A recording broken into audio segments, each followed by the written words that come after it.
ಸರ್ಕಾರ ಏನಿದೆ ಅದು ಯಾವುದೇ ಸರ್ಕಾರ ಆಗಿರಲಿ, ಕಾಂಗ್ರೆಸ್ ಸರ್ಕಾರ ಆಗಿರಲಿ, ಇನ್ನೊಂದು ಸರ್ಕಾರ ಆಗಿರಲಿ, ಘಟನೆಯಾಗಿ ಇಷ್ಟು ದಿನ ಆಗಿದೆ. ಇದಕ್ಕೆ ಗಂಭೀರವಾದ ಕ್ರಮ ಇಷ್ಟೊತ್ತಿಗೆ ತಗೋಬೇಕಾಗಿತ್ತು.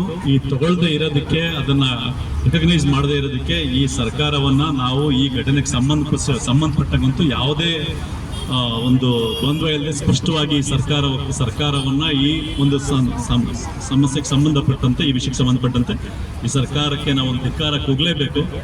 ಈ ಸರ್ಕಾರ ಧಿಕ್ಕರಿಸಬೇಕು ಈ ಸಮಸ್ಯೆಗೆ ಸಂಬಂಧಪಟ್ಟಂಗೆ. ಯಾಕೆಂದ್ರೆ ಜನ ನಂಬ್ಕೊಂಡಿದ್ದಾರೆ ದಲಿತ ಸಮುದಾಯಕ್ಕೆ ಸಪೋರ್ಟಿವ್ ಆಗಿರುತ್ತೆ ಅಂತ ಹೇಳ್ಬಿಟ್ಟು ಅಂತ. ಆದ್ರೆ ಇಷ್ಟು ದೊಡ್ಡ ಅನ್ಯಾಯ ಆಗಿರೋದು, ಇಷ್ಟು ದಿನ ಸುಮ್ಮನಿರ್ತಕ್ಕಂಥದ್ದು ಬಹಳ ದೊಡ್ಡ ತಪ್ಪು ಈ ಸರ್ಕಾರದ ಕಡೆಯಿಂದ. ಎರಡನೇದು, ಆಗ್ಲೇ ಸ್ನೇಹಿತರು ಮಾತಾಡ್ದಂಗೆ ಅಲೆಮಾರಿ ಸಮುದಾಯಗಳಾಗಿರ್ಲಿ, ಯಾವುದೇ ತರದ ಸಮುದಾಯಗಳಾಗಿರ್ಲಿ, ಅದ್ರ ಅಲೆಮಾರಿ ಸಮುದಾಯಗಳು ತುಂಬಾ ಹಿಂದುಳಿದಿದ್ದಾವೆ. ಆ ಹಿಂದುಳಿದಿರೋಕೆ ಸರಿ ಮಾಡಲಿಕ್ಕೆ, ಆ ಸಮುದಾಯಗಳನ್ನ ಸಮಗ್ರವಾಗಿ ಅಭಿವೃದ್ಧಿ ಮಾಡಲಿಕ್ಕೆ ಈಗಲಾದ್ರೂ ಸರ್ಕಾರ ಒಂದು ಕ್ರಮ ತಗೊಳ್ಳಿಲ್ಲ ಅಂತಂದ್ರೆ ಎಲ್ಲಿ ತನಕ ಹಿಂದುಳಿದಿರಿಕೆ ಇರುತ್ತೋ ಅಲ್ಲಿ ತನಕ ಈ ದಬ್ಬಾಳಿಕೆಗಳು ಜಾಸ್ತಿನೇ ಇರ್ತವೆ. ಯಾಕೆ ನಾವು ನೋಡ್ತಾ ಇದ್ದೀವಿ, ಈ ಅತ್ಯಾಚಾರ ಆಗಲಿ, ಈ ತರದ ಯಾವುದೇ ದಬ್ಬಾಳಿಕೆ ಆಗಲಿ ಆಗ್ತಾ ಇರ್ತಕ್ಕಂಥದ್ದು ತಳ ಸಮುದಾಯದ ಮಹಿಳೆಯರ ಮೇಲೆ ಜಾಸ್ತಿ ಆಗ್ತಾ ಇರ್ತಕ್ಕಂಥದ್ದು. ಒಟ್ಟು ಅಭಿವೃದ್ಧಿ ಕಡೆಗೆ ಹೋದಾಗ ಒಂದ್ಮಟ್ಟಕ್ಕೆ ಅದು ಒಂದು ಕಡಿಮೆ ಆಗುತ್ತೆ ಅನ್ನೋ ಕಾರಣಕ್ಕೆ. ಮೂರನೇದು ನಾವೆಲ್ಲರೂ ಗಮನಿಸಬೇಕಾಗಿರೋದು, ಉದಾಹರಣೆಗೆ ನಾವು ಸುಮ್ಮನೆ ಒಂದು ಕ್ಷಣ ಇಮ್ಯಾಜಿನ್ ಮಾಡ್ಕೊಳ್ಳೋಣ. ಅತ್ಯಾಚಾರ ಆಗಿದೆ, 2 ಹೆಣ್ಮಕ್ಳು ಅತ್ಯಾಚಾರ ಮತ್ತೆ ಕೊಲೆ ಆಗಿದೆ. ಅಕಸ್ಮಾತ್ ಈ ಸಂದರ್ಭದಲ್ಲಿ ಅತ್ಯಾಚಾರ ಮತ್ತೆ ಕೊಲೆ ಮಾಡಿರೋರು ಮುಸ್ಲಿಮ್ಸರಾಗಿದ್ದಿದ್ರೆ ಇವತ್ತು ಏನಾಗಿರ್ತಿತ್ತು? ಇಡೀ ರಾಜ್ಯ ಉತ್ಪೂರಿತಾ ಇತ್ತು. ಬಿಜೆಪಿ RSS ಯಾವ ಮಟ್ಟ ತಗೊಂಡು ಹೋಗ್ತಾ ಇದ್ವು, ಮತ್ತು ಮೀಡಿಯಾಗಳು ಯಾವ ರೀತಿ ಕವರೇಜ್ ಕೊಡ್ತಾ ಇದ್ರು. ಮೀಡಿಯಾಗಳು ಏನಾಗಿವೆ ಇವತ್ತು ಇಲ್ಲಿ ಬಂದಿರೋ ಕವರೇಜ್ ಕೊಡಕ್ಕೆ ಮೀಡಿಯಾಗಳು ಯಾವ್ದಾದ್ರು ನಾವು ಸೋಕಾಲ್ಡ್ ಮೇನ್ ಸ್ಟ್ರೀಮ್ ಮೀಡಿಯಾಗಳು ಅಂತ ಕರಿತೀವಿ, ಯಾವ್ದಾದ್ರು ಕವರೇಜ್ ಕೊಡಕ್ಕೆ ಬಂದಿದಾವ? ಸೊ ಹಾಗಾಗಿ ನಾವು ಮೀಡಿಯಾಗಳನ್ನ ನೇರವಾಗಿ ಮೇಲೆ ಕ್ವಶನ್ ಮಾಡಬೇಕಾಗಿದೆ. ನೀವು ಯಾವುದಕ್ಕೆ ಕವರೇಜ್ ಕೊಡಬೇಕು, ಯಾವುದಕ್ಕೆ ಇದು ಮಾಡಬೇಕು ಅಂತ. ಹಾಗೆ ಬಿಜೆಪಿ RSSನೂ ಕೂಡ ಈ ತರ ವಿಷಯಗಳಿಗೆ ಸಂಬಂಧಪಟ್ಟಂಗೆ ನಾವು ಹಿಂದುತ್ವದ ರಕ್ಷಕರು, ಹಿಂದೂ ಧರ್ಮದ ರಕ್ಷಕರು ಅಂತ ಏನ್ ಹೇಳ್ಕೊಳ್ತಾರೆ, ಈ ತರ ಒಂದು ವಿಷಯಕ್ಕೆ ಅದು ಈ ತರದ್ದು ಪ್ರತಿದಿನ ನಡೀತಾ ಇದೆ, ಇಡೀ ದೇಶದಲ್ಲಿ ಪ್ರತಿದಿನ ನಡೀತಾ ಇದೆ. ಅದರಲ್ಲೂ ದಲಿತ ಮಹಿಳೆಯರ ಮೇಲೆ ಆಗ್ತಾ ಇರ್ತಕ್ಕಂಥ ಅತ್ಯಾಚಾರವಂತೂ ಪ್ರತಿದಿನ ದೇಶದೆಲ್ಲೆಡೆ ನಡೀತಾ ಇದೆ. ಇದಕ್ಕೆ ಯಾವುದೇ ಸೊಲ್ಲೆತ್ತಲ್ಲ ಇವರು. ಹಾಗಾಗಿ ಈ 3 ವಿಷಯಗಳ ಬಗ್ಗೆ ನಾವು ಇನ್ನೂ ಎಚ್ಚರಿಕೆ ಮೂಡಿಸ್ತಾ, ಸರ್ಕಾರವನ್ನ ಗಟ್ಟಿದಲ್ಲಿ ಕ್ವಶನ್ ಮಾಡ್ತಾ, ಇಷ್ಟು ಸ್ಪಷ್ಟವಾಗಿ ಕಾಣಿಸ್ತಾ ಇರೋ ಸರ್ಕಾರದ ಮಿಸ್ಟೇಕ್ ಅನ್ನು ನಾವು ಖಂಡಿಸಲೇಬೇಕಾಗಿದೆ. ಸರ್ಕಾರ ಈಗಲಾದ್ರೂ ಇಮಿಡಿಯೇಟ್ ಆಗಿ ಯಾರು ಕಲ್ಪ್ರಿಟ್ಸ್ ಇದ್ದಾರೋ ಅವ್ರ ಮೇಲೆ ಇಮಿಡಿಯೇಟ್ ಕ್ರಮ ತಗೋಬೇಕು ಅಂತ ಎಲ್ಲರೂ ಸೇರಿ ಒತ್ತಾಯಿಸಬೇಕಾಗಿದೆ. ಈಗ ಶಿಲೆಗದ್ದೆ ಸಮುದಾಯದ ರಾಜ್ಯಾಧ್ಯಕ್ಷರಾಗಿರುವ ಶ್ರೀನಿವಾಸ ಈ ಒಂದು ಈ ಒಂದು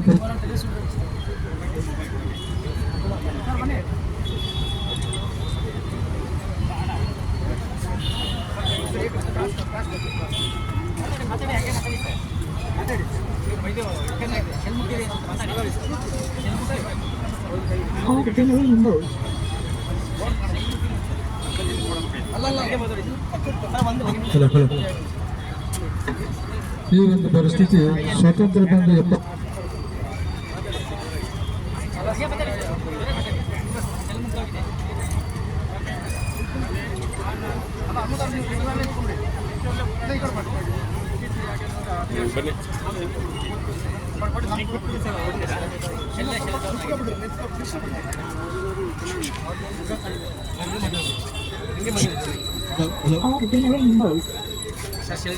ಬಂಧಿಸಿ ಬಂಧಿಸಿ ಅತ್ಯಾಚಾರಿಗಳನ್ನು ಬಂಧಿಸಿ ಬಂಧಿಸಿ ಬಂಧಿಸಿ ಬಂಧಿಸಿ ಬಂಧಿಸಿ.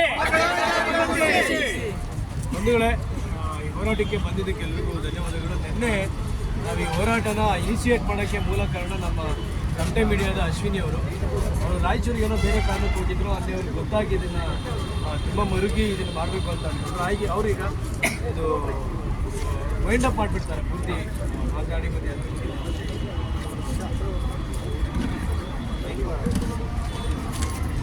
ದಯವಿಟ್ಟು ಹಿಂದೆ ಇರೋರೆಲ್ಲ ಒಂಚೂರು ಸರ್ಕಲ್ಗೆ ಬಂದ್ರೆ ವೈಂಡ್ ಅಪ್ ಮಾಡ್ಬೋದು ಪ್ರೋಗ್ರಾಮ್ ಅನ್ನ. ದಯವಿಟ್ಟು ಎಲ್ಲಾ ಸಂಗಾತಿಗಳು ಸರ್ಕಲ್ಗೆ ಬಂದ್ರೆ ಪ್ರೋಗ್ರಾಮ್ ಅನ್ನ ವೈಂಡ್ ಅಪ್ ಮಾಡ್ಬೋದು. ಸ್ವಲ್ಪ ದೊಡ್ಡದಾಗಿ ದೊಡ್ಡ ಸರ್ಕಲ್ ಮಾಡಿ, ದೊಡ್ಡ ಸರ್ಕಲ್ ಮಾಡೋಣ. ಹಿಂದೆ ಬರ್ರಿ ನಾಗೇಶ್ ಬ್ರದರ್, ಸ್ವಲ್ಪ ಜೈ ಜೈ ಜೈ ಜೈ ಜೈ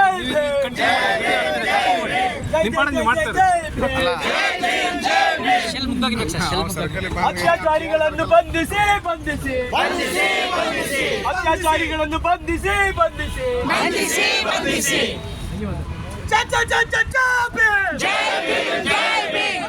ಜೈ ಭೀಮ್ ಜೈ ಭೀಮ್ ಜೈ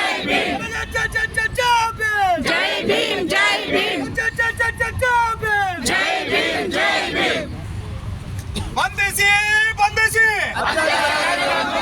ಬಂಧಿಸಿ ಬಂಧಿಸಿ ಬಂಧಿಸಿ ಬಂಧಿಸಿ ಜೈ ಜೈ ಜೈ ಜೈ ಜೈ ಭೀಮ್ ಜೈ ಭೀಮ್ ಜೈ ಭೀಮ್ ಜೈ ಜೈ ಜೈ ಜೈ ಭೀಮ್ ಜೈ ಭೀಮ್ ಜೈ ಭೀಮ್ ಜೈ ಭೀಮ್ ಜೈ ಭೀಮ್ ಜೈ ಭೀಮ್ ಜೈ ಭೀಮ್ ಜೈ ಜೈ ಜೈ ಜೈ ಭೀಮ್ ಜೈ ಭೀಮ್ ಜೈ ಭೀಮ್ ಜೈ ಜೈ ಜೈ ಜೈ ಭೀಮ್ ಜೈ ಭೀಮ್ ಜೈ ಭೀಮ್ ಬುಡ್ಕಾ ಜಂಗಮದ ಇಬ್ಬರು ಯುವತಿಯರಿಗೆ ನ್ಯಾಯ ಸಿಗಲೇಬೇಕು ಸಿಗಲೇಬೇಕು ನ್ಯಾಯ ಸಿಗಲೇಬೇಕು ಸಿಗಲೇಬೇಕು ಸಿಗಲೇಬೇಕು ಸಿಗಲೇಬೇಕು ಯಾತಕ್ಕಾಗಿ ಹೋರಾಟ ನ್ಯಾಯಕ್ಕಾಗಿ ಹೋರಾಟ ಯಾತಕ್ಕಾಗಿ ಹೋರಾಟ ನ್ಯಾಯಕ್ಕಾಗಿ ಹೋರಾಟ ಉಳಿಸಿ ಉಳಿಸಿ ಅಲೆಮಾರಿಗಳನ್ನು ಉಳಿಸಿ ಉಳಿಸಿ ಉಳಿಸಿ ನ್ಯಾಯ ಕೊಡಿಸಿ ಕೊಡಿಸಿ ಅಲೆಮಾರಿಗಳಿಗೆ ನಿಲ್ಲಿಸಿ. ಅತ್ಯಾಚಾರಿಗಳನ್ನು ಬಂಧಿಸಿ ಬಂಧಿಸಿ ಬಂಧಿಸಿ ಬಂಧಿಸಿ ಬಂಧಿಸಿ ಬಂಧಿಸಿ ಬಂಧಿಸಿ ಬಂಧಿಸಿ ಇಲ್ಲಿ ಬಂದಂತ ಎಲ್ಲ ಬಂಧುಗಳಿಗೆ ಹೋರಾಟದ ಬಂಧುಗಳಿಗೆ ಜೈ ಭೀಮ್ ವಂದನೆಗಳು. ಇದನ್ನ ಕೇವಲ ಮಾಡೋದಕ್ಕೆ ಸಾಧ್ಯ ಆಗಿದ್ದು ಎರಡೇ ದಿನದಲ್ಲಿ ಸಿಕ್ಕಾಪಟ್ಟೆ ಪ್ರಚಾರ ಆಗಿದೆ ಮತ್ತು ತಾವೆಲ್ಲರೂ ಬಂದಿದ್ದೀರಿ. ಅದಕ್ಕೆ ತುಂಬ ಹೃದಯದ ಧನ್ಯವಾದಗಳು. ಇದೊಂಥರ ಸಿಕ್ಕಾಪಟ್ಟೆ ಡಿಸ್ಟರ್ಬ್ ಮಾಡಿರೋ ವಿಚಾರ. ಮೊನ್ನೆ ರಾಯಚೂರಿಗೆ ನಾನು ಮತ್ತು ನನ್ನ ಕಲಿಗೂ ಭೇಟಿಗಂತ ಹೋದಾಗ ಅಲ್ಲಿನ ಬುಡ್ಗಾ ಜಂಗಮದ ಅಲೆಮಾರಿ ಸಮುದಾಯನ ಭೇಟಿ ಮಾಡಕ್ ಹೋದಾಗ ಅಲ್ಲಿನ ಹೋರಾಟಗಾರರು ತಿಳಿಸಿದಾಗ ಒಂದೇ ಒಂದು ಚಾನಲ್ಲು 2-3 ಪತ್ರಿಕೆಗಳಷ್ಟೇ ಕವರ್ ಮಾಡಿದೆ ಮೇಡಮ್. ಎಲ್ಲೂ ಹೋಗಿಲ್ಲ ವಿಚಾರ. ಇದನ್ನ ಬೇರೆ ಏನೇನೋ ಮುಖವಾಡ ಹಾಕಿ ತಿರ್ಚ್ತಾ ಇದ್ದಾರೆ ವಿಷಯನ ಅಂತ ಹೇಳಿ ನೋವನ್ನು ತೊಡ್ಕೊಂಡ್ರು. ಸಿಕ್ಕಾಪಟ್ಟೆ ಡಿಸ್ಟರ್ಬ್ ಆಯ್ತು. ಕೇವಲ 15 ವರ್ಷ 19 ವರ್ಷದ ಹುಡುಗಿಯರಿಬ್ರು ಇವತ್ತು ಬೇರೆ ಬಣ್ಣಗಳನ್ನ ಕಟ್ತಾ ಇದ್ದಾರೆ. ಅವರ ಫ್ಯಾಮಿಲಿಗೆ ಥ್ರೆಟ್ ಮಾಡ್ತಾ ಇದ್ದಾರೆ. ಈ ಕಂಪ್ಲೇಂಟ್ ಅನ್ನ ವಾಪಸ್ ತಗೊಳ್ಳಿ, ಅವರೇ ಹೋಗಿ ನೀರಲ್ಲಿ ಬಿದ್ದು ಸತ್ರು ಅಂತ ಹೇಳಿ ಅಂತೆಲ್ಲ ಸುಳ್ಳುಗಳನ್ನ ಹೇಳ್ಕೊಡ್ತಾ ಇದ್ದಾರೆ. ಸೊ ಇಂಥ ವಿಚಾರಗಳನ್ನ ಆದಷ್ಟು ಬೇಗ ಬೆಳಕಿಗೆ ತಂದು ರಾಜ್ಯ ಸರ್ಕಾರ ಮತ್ತು ಪೊಲೀಸ್ ಇಲಾಖೆ ಮುಖ್ಯವಾಗಿ ಈ ಘಟನೆಯನ್ನ ತನಿಖೆಗೆ ತಗೊಂಡು ನ್ಯಾಯವನ್ನ ಒದಗಿಸ್ಬೇಕು ಅಂತ ಹೇಳಿ ಹೋರಾಟವನ್ನ ಶುರು ಮಾಡಿದ್ದೀವಿ. ಇದು ಶುರು ಅಷ್ಟೇ. ಅಲ್ಲಿಂದ ಯಾದಗಿರಿ ಮತ್ತು ರಾಯಚೂರಿನ ಹೋರಾಟಗಾರರು ಶಿವರಾತ್ರಿ ಹಬ್ಬ ಕಳೆದ ಮೇಲೆ, ಯಾಕೆಂದ್ರೆ ಇವಾಗ 2-3 ದಿನ ಎಲ್ಲ ಅಧಿಕಾರಿಗಳು ರಜದಲ್ಲಿದ್ದಾರೆ. ಮಹಿಳಾ ಆಯೋಗ ಅಂತೂ ಬಾಗಿಲು ಮುಚ್ಕೊಂಡು ಮುಚ್ಕೊಂಡು ಹೋಗ್ಬಿಟ್ಟಿದೆ. ಯಾರು ಹೋಗಿ ಇದುವರೆಗೂ ನೋಡಿಲ್ಲ.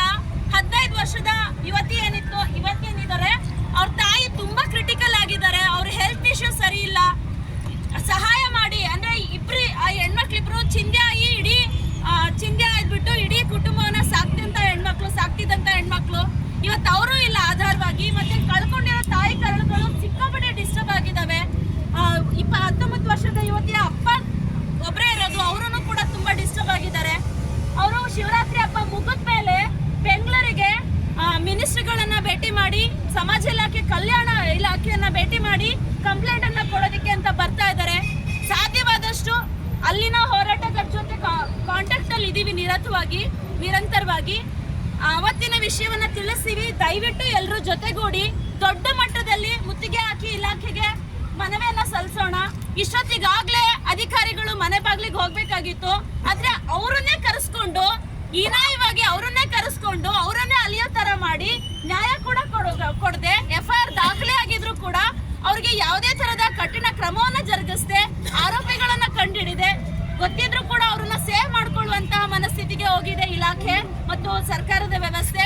ಇದು ತುಂಬಾ ನಾಚಿಕೆಗೇಡಿನ ವಿಚಾರ. ಇವತ್ತು ಏನೇನೆಲ್ಲ ಮಾಡ್ತಾ ಇದ್ದಾರೆ, ಏನೇನೆಲ್ಲ ಅಭಿವೃದ್ಧಿ ಅಂತ ಹೆಸರಲ್ಲಿ ಮಾಡ್ತಾ ಇದ್ದಾರೆ. ಆದ್ರೆ ಕೇವಲ 4 ಜನ ಆರೋಪಿಗಳನ್ನ ಇವ್ರ ಕೈಲಿ ಕಂಡಿಡಿಯಕ್ಕಾಗಿಲ್ಲ. ಯಾಕೆ ಅಂದ್ರೆ ಸತ್ತಿರೋದು ಚಿಂದ್ಯಾಯೋ ಒಂದು ಸಮುದಾಯದ ಅಲೆಮಾರಿ ಸಮುದಾಯದ ಹೆಣ್ಮಕ್ಳು. ಅದೇ ಗೌಡನೋ ರೆಡ್ಡಿನೋ ಬ್ರಾಹ್ಮಣರೋ ಲಿಂಗಾಯತರೋ ಆಗಿದ್ದಿದ್ರೆ ಇಷ್ಟೊತ್ತಿಗೆ ಶೂಟ್ ಔಟ್ ಮತ್ತೊಂದು ಏನೋ ಒಂದು ಆಗಿರೋದು, ಇಡೀ ನ್ಯಾಷನಲ್ ನ್ಯೂಸ್ ಗಳಲ್ಲಿ ಬಂದಿರೋದು. ಆದ್ರೆ ಇವರೆಲ್ಲ ಚಿಂದ್ಯಾಯೋ ಜನ ಅಲ್ಲ. ಹಂಗಾಗಿ ಅವ್ರಿಗೆ ಧ್ವನಿನೇ ಇಲ್ಲ. ಅವ್ರನ್ನ ಯಾರು ಕೇಳೋದೇ ಇಲ್ಲ. ಕೇರ್ ಮಾಡಕ್ ಅವ್ರು ಯಾರು ಏನೂ ಅಲ್ಲ ಅನ್ನೋ ತರದ ಒಂದು ನಿರ್ಲಕ್ಷ್ಯದ ಮನೋಭಾವವನ್ನ ಸರ್ಕಾರ ತೋರಿಸ್ತಾ ಇದೆ. ಆಗ್ಲಿಂದ ಇಲ್ಲಿ ತುಂಬಾ ದೊಡ್ಡವರೆಲ್ಲ ಬಂದ್ ಮಾತಾಡಿದೀರಾ, ವಕೀಲರು ಬಂದ್ ಮಾತಾಡಿದೀರಾ, ಹೋರಾಟಗಾರರು ಬಂದಿದ್ದೀರಾ, ಎಲ್ಲರೂ ಬಂದಿದ್ದೀರಾ. ನಿಮ್ಮೆಲ್ರಿಗೂ ತುಂಬಾ ಹೃದಯ ಧನ್ಯವಾದಗಳು. ಅದ್ರ ಜೊತೆಗೆ ಸ್ವಲ್ಪ ಪ್ರೋಗ್ರೆಸಿವ್ ಆಗಿರುವಂತಹ ಮೀಡಿಯಾಗಳು ಬಂದಿದ್ದೀರಾ, ನಿಮ್ಗೂ ಕೂಡ ತುಂಬಾ ಹೃದಯದ ಧನ್ಯವಾದಗಳು. ನೀವೆಲ್ಲರೂ ಇವತ್ತು ಬಂದಂಗೆನೆ ಅವತ್ತಿನ ದಿನ ಯಾವತ್ತು ಅವರು ಅಲ್ಲಿಂದ ಬರ್ತಿದ್ದಾರೆ ಅಂತ ಹೇಳಿ ಒಂದು ಪ್ರಚಾರವನ್ನ ಮಾಡ್ತೀವಿ. ದಯವಿಟ್ಟು ನೀವು ಅವತ್ತು ನಮ್ಮ ಜೊತೆಗೂಡಿ ಅವ್ರಿಗೂ ಕೂಡ ಸಂತ್ರಸ್ತರಿಗೂ ಕೂಡ ನಾವು ಬೆನ್ನೆಲುಬಾಗಿ ನಿಂತ್ಕೊಂಡು ಅವ್ರಿಗೆ ನ್ಯಾಯವನ್ನು ಕೊಡಿಸ್ಬೇಕಾಗಿರೋದು ನಮ್ಮೆಲ್ಲರ ಜವಾಬ್ದಾರಿ. ಮನುಷ್ಯರಾದವರ ಹೊಟ್ಟೆಗೆ ಅನ್ನ ತಿನ್ನೋರ್ ಜವಾಬ್ದಾರಿ. ಹೌದು ಹೌದು. ಇವತ್ತು ನೋಡಿ ಬಂಧುಗಳೇ, ಇವತ್ತು ಎಲ್ಲ ನಮ್ಮ ದಲಿತ ಸಮುದಾಯ ಮೇಲ್ಮಟ್ಟದ ಸಮುದಾಯ ಆಗಬೇಕು. ಅವರಿಗೆ